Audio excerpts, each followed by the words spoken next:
Senior actor Sarath Kumar గారి కూతురుగా ఇండస్ట్రీకి ఎంట్రీ ఇచ్చిన నటి వరలక్ష్మి శరత్ కుమార్. తమిళ్లో ఎన్నో సినిమాలలో హీరోయిన్ గా నటించిన ఆమెకు సరైన గుర్తింపు రాలేదని చెప్పాలి. తెలుగులో రవితేజ గారి క్రాక్ మూవీలో తన నటనకి ఫ్యాన్స్ ఫిదా అయ్యారు. నెగిటివ్ రోల్లో అద్భుతమైన నటనతో మెప్పించి తెలుగులో బ్యాక్ టు బ్యాక్ చిత్రాలలో నటించారు వరలక్ష్మి. అయితే వరలక్ష్మి వయసు ప్రస్తుతం 36 సంవత్సరాలు. ఈ ఏజ్ లో ఆమె మార్చి 2న ఎంగేజ్మెంట్ చేసుకున్నారు. ముంబైకి చెందిన సత్యదేవ్తో ఆమె ఎంగేజ్మెంట్ వైభవంగా జరిగింది. ఈ ఎంగేజ్మెంట్ ఫొటోస్ నెట్టింట్లో బాగా వైరల్ అవుతున్నాయి. అయితే ఈ మార్చి 5న వరలక్ష్మి తన బర్త్డేని సెలబ్రేట్ చేసుకున్నారు. సోషల్ మీడియా వేదికగా శుభాకాంక్షలు వెల్లువెత్తుతున్నాయి.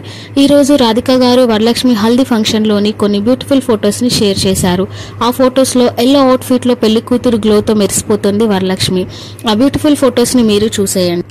అయితే వరలక్ష్మి ఎంగేజ్మెంట్ ఫొటోస్ బయటకి వచ్చాక ఆమెకి కాబోయే భర్త గురించి నెటిజన్లు వెతకడం మొదలు పెట్టేశారు. దాంతో కొన్ని విషయాలు బయటికి వచ్చాయి.